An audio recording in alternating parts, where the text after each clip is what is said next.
Hello बच्चा party, एक बार फिर से आपका स्वागत है आपके इस फेवरेट यूट्यूब चैनल पर पाठशाला, आपकी पाठशाला। और मैं परेश सक्सेना लेके चलता हूँ आपको आज की वीडियो की तरफ। तो देखिए, आज हम लोग स्टडी करने वाले हैं अपना एक्ट 1 सीन 2। हाँ जी, तो हम लोगों ने अभी तक बच्चा पार्टी कितने अच्छी तरीके से अपना सीन 1 स्टडी किया था, वैसे अब हम लोग पढ़ने वाले हैं सीन 2। तो चलिए अब हम शुरू करते हैं। हाँ तो बच्चा पार्टी, इस सीन में हम लोग बेसिकली बात करेंगे अपने इस ड्रामा के सबसे मेन कैरेक्टर के बारे में, या बोले अपने इस ड्रामा के हीरोइन के बारे में, जिनका नाम था पोर्शिया। तो देखिए, पोर्शिया का जिक्र पहले भी हमारे फर्स्ट सीन में हो चुका है, जब एंटोनियो और बसेनियो के हमने कन्वर्सेशन को पढ़ा था, जिसमें बसेनियो हमारे एंटोनियो को क्वालिटीज बताते हैं पोर्शिया की। तो अब हम लोग इसमें पोर्शिया के बारे में थोड़ा और सीखेंगे कि उनकी लाइफ कैसी थी। चलिए अब शुरू करते हैं। This scene opens in Belmont, where Portia, the rich and beautiful heiress, resides. ये सीन हमारा शुरू होता है बेलमोंट में, जहां पर पोर्शिया, जो कि बहुत ही रिच और बहुत ही खूबसूरत विमेन है, she shares with her made नेरिसा। इस सीन में हमें पोर्शिया के साथ उनकी एक मेड भी दिखेंगी, जिनका नाम है नेरिसा। Her doubts concerning her future due to the strange provisions of her father's will। और पोर्शिया यहाँ पर डिस्कस करेंगी नेरिसा के साथ अपने फ्यूचर को लेकर के जो भी उनके डाउट्स हैं उसके बारे में, due to strange provisions of her father's will, क्योंकि उनके पिता की जो विल थी, जो वसीयत थी, उसके कंडीशंस बहुत ही ज्यादा स्ट्रेंज थी। अकॉर्डिंग टू द विल, उस विल के हिसाब से, उस वसीयत के हिसाब से, she is to be won by the suitor who chooses correctly from among the 3 caskets made of gold, silver and lead। कि जो 3 कास्केट रखी गई हैं वहां, जिसमें से एक गोल्ड की है, एक सिल्वर की है, एक लेड की है, और जो भी इंसान उन तीनों कास्केट में से सही कास्केट चूज करेगा, चाहे वो कोई भी हो, उसकी शादी पोर्शिया से हो जाएगी। तो इस जगह पर पोर्शिया को बहुत ज्यादा डाउट था कि पता नहीं कि कौन वहां पर उनकी राइट कास्केट को चूज करेगा, और वो कोई भी हो सकता है। Portia ridicules the suitors. वहां पर जितने भी शूटर्स आए थे, पोर्शिया उन सबको रिडिक्यूल करती, उन सबका मजाक उड़ाती हैं। Who have come earlier to try their luck, showing her disapproval, जिससे दिखता है कि पोर्शिया डिसअप्रूव करती हैं उन सबको। When Nerissa reminds her of Bassanio, फिर आगे सीन में जब नेरिसा उनको बसेनियो की याद दिलाती हैं, जिनसे वो एक बारी मिली थी, she remembers him, तो उनको बसेनियो याद आ जाता है, and has tender thoughts for him। और जैसा हमने सीन 1 में सीखा था, जब बसेनियो बताते हैं एंटोनियो कि मुझे लगता है कि पोर्शिया मुझ में इंटरेस्टेड है, तो वैसा ही हमको यहाँ भी देखने को मिलेगा कि नेरिसा से बात करते हुए पोर्शिया बसेनियो के लिए अपने कुछ अच्छे थॉट्स बताती है। The scene is in prose, ये सीन हमारा प्रोज में है, and deals in indirect explanations and characterisations. और इसमें हम लोग बात करते हैं इनडायरेक्ट एक्सप्लेनेशंस की और अलग अलग कैरेक्टराइजेशन की। खैर, उसके बारे में हम सीखेंगे कि प्रोज में, और हम लोगों ने जो इससे पहले अपना सीन पढ़ा था जो वर्ड्स में था, उसमें क्या डिफरेंस है इस ड्रामा में, हम वो भी पढ़ेंगे। तो चलिए अब हम सीन शुरू करते हैं बच्चा party. Scene 2, Belmont, a room in Portia's house and Portia and Nerissa. तो पोर्शिया के घर का ये सीन है, पोर्शिया और नेरिसा अंदर एंटर हो रहे हैं। Nerissa, now first dialogue is of Portia. By my troth, Nerissa, my little body is aweary of this great world. तो पोर्शिया कहती है, if I say true Nerissa, my body is so tired of this world, कि मुझसे अब ये चीजें सहन नहीं होती। अब क्या उनसे सहन नहीं हो रहा है, ये मैं आपको बता देता हूं कि बार बार शूटर्स आ रहे हैं पूरी दुनिया से, और दुनिया भर के शूटर्स आकर के उनके यहाँ पर रुकते हैं और कास्केट को चूज करते हैं। कास्केट गलत निकलती है बार बार, तो वो लौट के जाते हैं। तो बार बार पोर्शिया को उन सबको एड्रेस करना पड़ता है, उनका वेलकम करना पड़ता है, सिर्फ और सिर्फ अपनी फादर की विल के हिसाब से। तो इसीलिए उनकी पूरी लाइफ अभी तक बहुत ज्यादा बेकार हो गई थी। तो इसीलिए उनको लग रहा था कि वो टायर्ड हो गई हैं इस पूरी दुनिया से। तो नेरिसा इस बात पर बोलती हैं, You would be, sweet madam, if your miseries were in the same abundance as your good fortunes are। तो नेरिसा कहती है, ये बात बिल्कुल सच है स्वीट मैडम, कि आप वाकई में बहुत ज्यादा अपने आप को बर्डन महसूस करेंगी अगर आपका जो मिजरीज हैं वो उतनी ही ज्यादा हो जितना आपके पास पैसा है, जितना आपके पास फॉर्च्यून है। and yet for aught I see they are as sick that serve feed with too much as they that starve with nothing. और मैं अगर आपको एक बात बताऊं मैडम, नेरेसा कह रही हैं कि मैंने देखा है इस दुनिया में कि वो इंसान जिसके पास बहुत कुछ होता है वो भी उतना ही दुख में होता है, वो भी उतना ही दर्द में होता है जितना उस इंसान के पास जिसके पास कुछ भी नहीं है। तो इंसान के पास ना तो इतना ज्यादा ही होना चाहिए ना बिल्कुल ही कम होना चाहिए। तो इंसान हमेशा, it is no mean happiness therefore to be seated in the mean, इसीलिए परफेक्टली हैप्पी इंसान वही है जो बीच में बैठा हुआ है, ना तो उसके पास एक्सेसिव में है ना ही उसके पास इतना शॉर्टेज है कि वो जी नहीं पा रहा है। अगर आप बीच में हैं, आपके पास ना तो ज्यादा है ना कम है कम, तो आप अपनी जिंदगी बहुत अच्छी तरह बिता सकते हैं।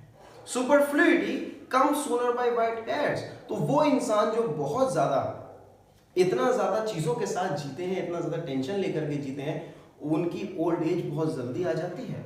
बट कॉम्पिटेंसी लिव्स लॉन्गर, लेकिन वो इंसान जिसके पास ना तो बहुत ज्यादा है लेकिन इनफ है, वो इंसान अपनी जिंदगी बहुत अच्छी तरह आगे तक जी सकता है।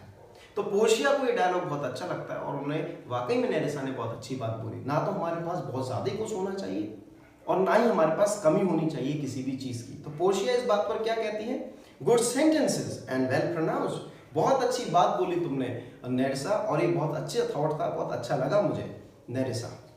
दे would be better if well followed, लेकिन मैडम ये विचार तभी अच्छे लगते हैं जब आप इनको फॉलो करें। तो फिर अब इसी बात पर पोर्शिया कहती हैं, if to do were as easy as to say know what were good to do, अगर करना कहने जितना ही आसान होता नेरेसा, अगर तुम मुझसे ये बात बोल रही हो कि मुझे आपके इस डायलॉग को फॉलो करना चाहिए, लेकिन आप भी इस बात को समझिए, अगर करना कहने जितना ही आसान होता, सो चैपल्स हैड बीन चर्चेस, तो जो छोटे छोटे चैपल्स हैं वो बड़े बड़े चर्चेस हो चुके होते, आज बन चुके होते इतने बड़े बड़े churches. And poor man's cottages princes palaces, और जो छोटे छोटे कॉटेज में गरीब रहने वाले लोग हैं वो बड़े बड़े आज महलों में पहुंच चुके होते, क्योंकि करना उतना डिफिकल्ट है जितना कहना आसान। तो जानते तो सब हैं और कहना तो सब जानते हैं, लेकिन करना बहुत ही कम लोग जानते हैं। It is a good divine that follows his own instructions, तो वो इंसान जो खुद की कही हुई बातों को फॉलो करे या अच्छे विचार जिनको वो जानता उनको फॉलो करे, ही इज ए गुड डिवाइन, तो वो बहुत ही अच्छा इंसान है। I can easier teach 20 what were good to be done then be one of the 20 to follow my own teaching, मैं 20 लोगों को बिठा करके, पोर्शिया कह रही है कि मैं 20 लोगों को बिठा करके यहाँ पर पढ़ा तो सकती हूँ, अच्छी अच्छी चीजों के बारे में बता तो सकती हूँ, लेकिन मैं उन 20 में से एक खुद नहीं बन सकती कि मैंने जो पढ़ाया वो मैं खुद करूं, या जो अच्छी बातें मैंने करी मैं उनको खुद करूं। द ब्रेन में device loss for the blood, जो हमारा ब्रेन है ये बहुत सी अच्छी अच्छी चीजें बनाता है जिससे जिन अच्छी चीजों को हमारा हार्ट फॉलो करे, लेकिन कभी ऐसा हुआ है कि हमारे हार्ट ने हमारे ब्रेन की सारी बातें मानी हो? नहीं ना, हमारा दिल तो वही करता है जो उसका मन करता है, दिल तो बच्चा है जी, और बच्चा तो कुछ भी करेगा ना। द ब्रेन में device loss for the blood, कि ब्रेन जो है वो लॉस बनाता है हमारे ब्लड, हमारे हार्ट के लिए, लेकिन हमारा हार्ट उनको फॉलो नहीं करता।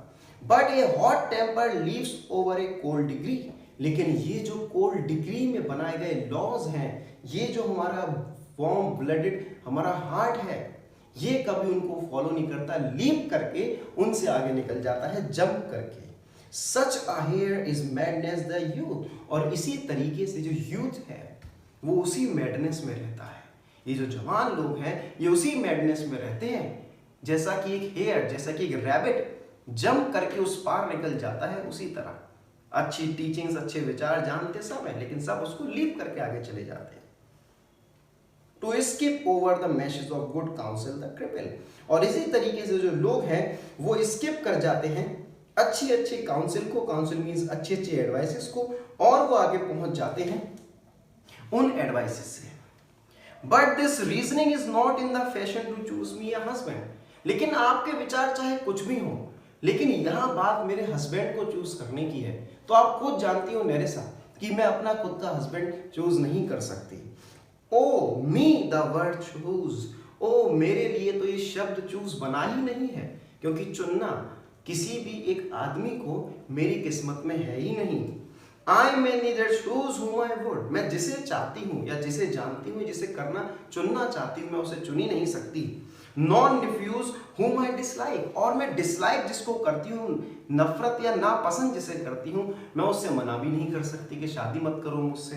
सो is the will of a living daughter, तो इसी तरीके से जो मेरा विल है, जो मेरा खुद की चॉइस है, पर्सनल मेरी खुद की पसंद है, वो ओवरबर्डन हो चुकी है, scared bye the will of a dead father. वो एक डेड फादर के विल के जरिए, डेड फादर के वसीयत के जरिए उसको मेरी खुद की चॉइसेस को दबा दिया गया है। तो यहां पर बच्चा पार्टी आप देख सकते हो दो विल का यूज हो रहा है। एक विल जो पोर्शिया एक डॉटर वर्ड के साथ यूज कर रही है, वहां पर विल का मतलब है चॉइस। दूसरा विल जो डेड फादर के साथ यूज हो रहा है, उसका मतलब है वसीयत, उनका जो डॉक्यूमेंट है वो। So is the will of a living daughter curbed by the will of a dead father, is it not hard Nerissa? तो नेरेसा आप खुद बताओ, क्या ये चीज हार्ड नहीं है? That I can not choose one not refuse one, ना तो मैं किसी को चूज कर सकती हूँ, ना ही मैं किसी को रिफ्यूज कर सकती हूँ, तो मैं करूँ क्या? इसलिए मुझे लगता है कि मेरी ये जो लाइफ है बहुत ज्यादा बर्डन है। Nerissa, your father was ever virtuous, लेकिन आप एक बात भूल रही हैं मैडम, कि आपके पिता बहुत ही वर्चुअस इंसान थे, एक बहुत ही वेल लर्नेड इंसान थे। And Holi man eight there death have good inspirations, और लेकिन जब कभी भी इन आपके फादर के जैसे इतने बड़े बड़े लोग मरते हैं, तो अपने मृत्यु के टाइम पर वो जो बोल के जाते हैं वो बिल्कुल सत्य ही होता है, और वो एक अच्छी चीज बोल के जाते हैं। और मरते हुए आपके फादर ने जो विल बनाई है उस पर आप भरोसा रखिए, और अपने पिता पर भरोसा रखिए आपकी उन्होंने एक सही स्टेप लिया है। Therefore the lottery, इसीलिए ये जो लॉटरी लगाई गई है, लॉटरी मीन्स ये राइट कास्केट चूज करने का जो गेम रखा गया है, that he hath devised, जो उन्होंने बनाया है, in these three chests of gold, silver, lead, ये तीन जो उन्होंने कास्केट रखी है हमारे सामने, whereof who chooses his meaning chooses you, क्योंकि जो इंसान राइट कास्केट को चूज करेगा वो ही आपको हासिल कर सकता है, और राइट कास्केट को वही चूज करेगा जो सही मतलब जानता हो ट्रू लव का, और जो आपसे प्यार करता होगा वही राइट कास्केट चूज करेगा, अदरवाइज वो कोई और कर ही नहीं सकता। Will no doubt never be chosen by any rightly, but none who shall rightly love, क्योंकि ये उसी के द्वारा चूज करी जा सकती है जो वाकई में आपसे प्यार करता हो। But what warmth is there in your affection towards any of these princely suitors that are already come? लेकिन मैडम आप मुझे सबसे पहले ये बताइए कि यहाँ पर जो इतने सारे प्रिंसली सूटर्स आए हैं, इतने हाई फाई जो सूटर्स आए हैं, आपका उनको लेकर के क्या विचार है? तो देखिए बच्चा पार्टी, अब यहाँ से हम लोग पढ़ेंगे कि पोर्शिया किस तरीके से एक एक करके मजाक उड़ाती है हर एक शूटर का, जिनका जिक्र नेरेसा करेंगी हमारे सामने। पोर्शिया, आई प्रे दी, मैं आपसे रिक्वेस्ट करती हूँ नेरेसा, ओवरनेम देम, एक एक करके आप सबके नाम तो जरा लीजिए। एंड एज दाउ नेमेस्ट देम, और जैसा जैसा आप उनके नाम बोलती जाएंगी, आई डिस्क्राइब देम, मैं उनके बारे में डिस्क्राइब करूंगी कि मैं उनके बारे में क्या सोचती हूँ। And according to my description level at my affection, और जैसा मैं उनके बारे में डिस्क्राइब करूं आप उसी को लेकर के समझ जाना कि मेरे दिल में उनके लिए क्या लेवल है अफेक्शन का। तो देखिए बच्चा पार्टी, अब हम आगे बढ़ते हैं। Nerissa, first there is the Neapolitan prince, तो सबसे पहले अगर मैं नाम लूं तो वो प्रिंस जो नेपल्स से आए हैं, जो नेपल्स से आए हैं, नेपोलिटन प्रिंस हैं, आपका उनके बारे में क्या विचार है? तो देखिए पोर्शिया कैसे मजाक उड़ाती है उनका, ए दैट्स अ कॉल्ट इंडीड, अरे वो, अरे आई think that he is a horse, he is not a human being, he doth nothing but talk of his horse, क्योंकि वो करता ही कुछ नहीं है पूरे दिन, बस अपने घोड़ों की ही बात करता है। एक्चुअली में बच्चा पार्टी बात ये है कि जो नेपोलिटन लोग होते हैं वो बहुत अच्छे हॉर्स राइडर्स होते हैं, हॉर्स के ऊपर वो बहुत अच्छे वॉरियर्स होते हैं, तो इसीलिए उनको हॉर्स बहुत ज़्यादा पसंद है, और इसीलिए जो नेपोलिटन प्रिंस आज आए हैं पोर्शिया के सूटर बन के, वो सिर्फ घोड़ों की ही बात कर रहे हैं। इसलिए पोर्शिया क्या कहती है, अरे मुझे लगता है भाई कि वो एक यंग हॉर्स की तरह खुद ही एक अनएक्सपीरियंस्ड पर्सन है, इतना ज़्यादा इनएक्सपीरियंस्ड है कि वो पूरे टाइम बात ही घोड़ों की करता है और कोई बात ही नहीं करता है। And he makes it a great appropriation to his own good parts that he can show himself, और वो अपनी खुद की तारीफ समझता है, ये पूरे में इतना ज्यादा वो आउटवर्ड शो करता है कि मैं अपने घोड़े को खुद ही शू कर लेता हूँ, उनके नीचे मैं खुद ही उनको शू पहना देता हूँ, लगा देता हूँ अपने हॉर्स को। तो वो ये सोचता है कि उसकी बहुत एप्रिसिएशन इस बारे में, लेकिन उसके ऊपर कोई ध्यान ही नहीं देता है। So I think that he is not a match for me. अब नेरेसा आगे बोलती हैं, then there is count Palatine. तो फिर एक पैलेंटाइन से आए हुए काउंट है, आपका उनके बारे में क्या विचार है? Portia, oh he does nothing but frown. Oh no, वो तो और ही ज्यादा बेकार है, क्योंकि वो कुछ करता ही नहीं है, बस गुस्से में बैठा रहता है, फ्राउन करता रहता है पूरे time. As who should say, मुझे उसको देख के ऐसा महसूस होता है कि वो ये कहना चाह रहा है मुझसे, and you will not have me, choose. अगर आप मुझे नहीं चुन रही हो पोर्शिया, I don't care, मुझे कोई परवाह नहीं है। इस तरीके से एटीट्यूड में वो मुझे दिखता है, ईगो में मुझे वो दिखता है। He hears merry tales and smiles not. वो इस तरह का इंसान है कि आप उसको कितनी ज्यादा हैप्पी कहानियां सुना दो, टेल्स सुना दो, उसके बाद भी वो नहीं हंसने वाला। I fear he will prove the weeping philosopher when he grows old. मुझे तो ऐसा लगता है कि जब ये अपने बुढ़ापे में पहुंचेगा, ओल्ड एज पर पहुंचेगा, तो he will be like a weeping professor. तो वो हमेशा वीप करने वाला ही एक बुजुर्ग इंसान बना रहेगा। यहाँ पर इसका कंपैरिजन दिया गया है, वीपिंग प्रोफेसर बोला गया है, हम पढ़ सकते हैं। देखिए बच्चा पार्टी आपके सामने स्क्रीन पर भी आ रहा होगा।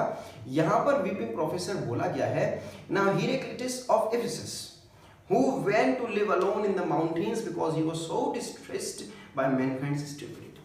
यहाँ पर वीपिंग फिलोसोफर का जिक्र किया गया है हेराक्लिटस से, जो कि चले गए थे माउंटेन्स में, क्योंकि उनको इंसानों की जो स्टूपिडिटी थी वो पसंद नहीं आ रही थी। इंसान कितना ज्यादा बदतमीजियां कर रहा है या गलत रास्ते पे जा रहा है, जैसे हम देखते हैं, इट इज नॉर्मल। तो वो चले गए थे, and he is called weeping philosopher. तो वही वो क्या बोलती हैं कि ये जो काउंट पैलेंटाइन है, मुझे लगता है कि ये भी एक वीपिंग फिलोसोफर ही बनेगा और ये कुछ नहीं कर सकता। Okay, I fear he will prove the weeping philosopher when he grows old, being so full of unmannerly sadness in his youth. जो आदमी अपने यूथ में, अपनी जवानी में इतना उदास है, बुढ़ापे में तो भैया वो कुछ नहीं कर पाना, वो सिर्फ और सिर्फ एक वीपिंग फिलोसोफर ही बना रहेगा। I had rather be married to a death's head. देखिए अब वो कैसे उसका मजाक उड़ा रही है, कितना उसके बारे में बोलती हैं गलत। I had rather be married to a death's head with a bone in his mouth than to either of these. मैं एक मुर्दे से शादी करने के लिए तैयार हूं, लेकिन इन दोनों से नहीं। ना ही मैं नेपोलिटन प्रिंस से शादी करना चाहती, ना ही काउंटी पैलेंटाइन से शादी करना चाहती। Oh God, defend me from these two. Oh God, save me from these two. वो ऐसा बोलती है। Nerissa. Okay. So how say you by the French law? Monsieur Le Bon. तो आपका मॉन्सियोर ली बॉन के बारे में क्या ख्याल है? जो फ्रेंच से आए हुए लॉर्ड हैं, उनके बारे में आपका क्या ख्याल है? पोर्शिया। अब देखिए पोर्शिया किस तरीके से मजाक उड़ा रही है, और ज्यादा उनका मजाक कैसे उड़ाती हैं एक नए सूटर का। God made him and therefore let him pass for a man.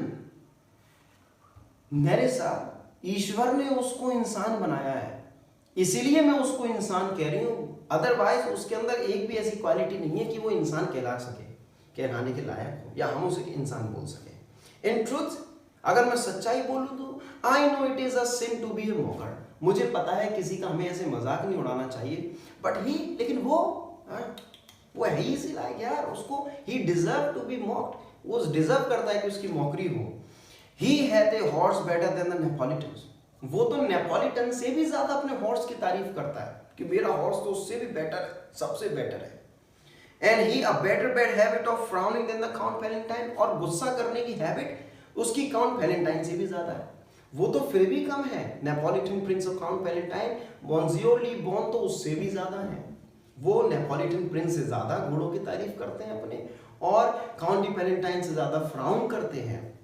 He is every man in no man. वो मैन तो लगता है, but he is no man. If a throstle sing he falls straight a कैपरिंग।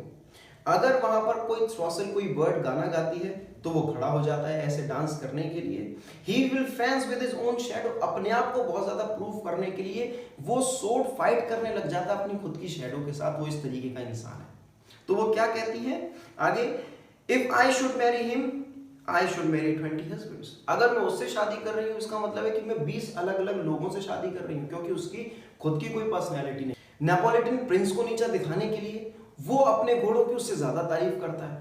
County palatine को नीचा दिखाने के लिए वो उससे ज्यादा फ्राउन करता है। तो वो हर एक इंसान जो उसके सामने आता है वो उसको नीचा दिखाने के लिए उससे ज्यादा अपने आप की तारीफ करने लग जाता है। सो वो क्या कहती है, that he is every man in no man, कि वो हर एक तरह का इंसान है लेकिन उसकी खुद की कोई पर्सनैलिटी नहीं है। I should marry 20 husbands. If he would despise me, I would forgive him. अगर वो मुझसे नफरत करे तो भैया मैं तो उसे माफ कर दूंगी। अरे कर भाई मुझसे नफरत और जा यहाँ से। And for if he love me to madness, I shall never regret him. क्योंकि अगर वो मुझसे प्यार करने लगा तो भाई मैं उसको बदले में प्यार कभी नहीं कर पाऊंगी। मैं इस बात की गारंटी देती हूँ कि भाई I don't like him और मैं नहीं चाहती कि मेरी शादी उससे। तो यहाँ पर 3 शूटर्स हमारे सामने आए बच्चा पार्टी, और पोर्शिया ने उन तीनों शूटर्स की बड़ी बुरी तरह बेइज्जती कर दी, उनको बहुत बुरी तरह मॉक किया। सबसे पहले Neapolitan prince, then county Palatine and there French lord Monsieur Le Bon. तो बच्चा पार्टी इससे हम लोग अपने 4th शूटर की तरफ पहुंचते हैं। तो देखिए क्या था। So what say you then to Falconbridge the young baron of England. तो आपका फिर फैल्कनब्रिज के बारे में क्या कहना है? जो बैरन है इंग्लैंड की, इंग्लैंड से आए हैं वो, पोर्शिया। यू नो, ये बात तुम्हें पता है नैरिसा, आई से नथिंग टू हिम, कि मैं उसके बारे में कुछ नहीं कह सकती, ना ही मैं उससे कुछ बोल सकती। For he understands not me, क्योंकि वो मुझे समझता ही नहीं है, क्योंकि वो आया है इंग्लैंड से, उसकी भाषा है इंग्लिश। और भाई और मुझे इंग्लिश बिल्कुल भी आती नहीं है, तो जो मैं बोल रही हूँ वो नहीं समझ पा रहा, वो जो बोल रहा है भैया मैं नहीं समझ पा रही, तो चुप ही है दोनों। For he understands not me, क्योंकि वो मेरी बातों को समझता ही नहीं है। नॉट आई हिम, ना मैं उसकी बातों को समझती हूँ। He have neither Latin, French और इटालियन, ना तो उसको लैटिन भाषा आती है, ना ही फ्रेंच भाषा आती है, ना ही इटालियन भाषा आती है। And you will come into the court and swear that I have a poor pennyworth in the English, और तुमको ये बात पता है बिल्कुल कि मेरी इंग्लिश कितनी ज्यादा वीक है। So he is a proper man's picture, मैं ये बात मानती हूँ कि वो एक प्रॉपर इंसान है, वो एक अच्छा आदमी है, एकदम परफेक्ट जेंटलमैन है, लेकिन बट अलास, ये बहुत ही दुख भरी बात है, who can converse with a डम शो, कि एक गूंगे आदमी से कौन बात कर सकता है? भाई मेरे लिए तो वो गूंगा ही है, वो डम शो है, क्योंकि वो मेरी भाषा नहीं समझ पा रहा, मैं उसकी भाषा नहीं समझ पा रही। हाँ, ऑडली ही सूटेड, देखिए कितना ज्यादा ये ऑड है कि वो मेरे को सूटेड है, लेकिन वो ऑड है क्योंकि मैं उसकी बातें नहीं समझ सकती। I think he bought his direct in Italy, his round hose in France, his bonnet in Germany and his behavior everywhere। मुझे ऐसा लगता है कि उसके कपड़े पहनावे जो हैं वो भी इधर उधर के हैं, और लेकिन उसका जो बिहेवियर है वो सब जगह का है, क्योंकि उसका एक बिहेवियर ही नहीं है जिसको मैं सूट कर सकूं। सो बच्चा पार्टी, आज की वीडियो हम लोग यहीं पर रोकते हैं। एक बार जरा मैं आपको बता दूं, हम लोगों ने अपनी इस वीडियो में पोर्शिया और नेरिसा के कन्वर्सेशन को पढ़ा, जिस कन्वर्सेशन में नेरिसा जब बार बार शूटर्स के नाम ले रही हैं तो पोर्शिया उनको रिडिक्यूल कर रही है। जैसा सबसे पहले उन्होंने नेपोलिटन प्रिंस के बारे में बोला तो उन्होंने वो हॉर्स वाला एग्जाम्पल देकर के उनको भी रिडिक्यूल कर दिया। फिर उन्होंने काउंटी पैलेंटाइन के बारे में बोला तो उसके बारे में भी उन्होंने वहां पर फ्राउनिंग वाला रिडिक्यूल कर दिया। फिर उन्होंने फ्रेंच लॉर्ड मॉन्जेली बॉर्न के बारे में बोला, उनको भी उन्होंने रिडिक्यूल कर दिया कि वो अपनी खुद की पर्सनैलिटी में नहीं रहता बंदा। फिर उसके बाद उन्होंने फैल्कनब्रिज की बेइज्जती कर दी, उनको बेइज्जती किया, उन्होंने बोला कि वो ऑडली सूटेड है बिकॉज जो फैल्कनब्रिज जानते हैं वो पोर्शिया नहीं जानती भाषा, और जो भाषा पोर्शिया बोलती है वो नहीं समझता। देखिए आज की हमारी वीडियो यहीं तक है बच्चा पार्टी। आगे हम लोग नेक्स्ट वीडियो में अपने इस सीन को कंप्लीट करेंगे, और फिर उसके बाद जैसा हमने अपने फर्स्ट एक्ट में पढ़ा था, फर्स्ट एक्ट के फर्स्ट सीन में पढ़ा था कि किस तरीके से हमने इंपॉर्टेंट रेफरेंसेस पढ़े थे, इंपॉर्टेंट लाइंस और बोर्ड के क्वेश्चंस पढ़े थे, हम वो इसमें भी पढ़ेंगे कि इसमें क्या क्या चीजें इंपॉर्टेंट है। और जब तक हम लोग नहीं मिलते अपनी नई वीडियो के साथ, तब तक अपना ख्याल रखिए, जल्दी मिलेंगे आप।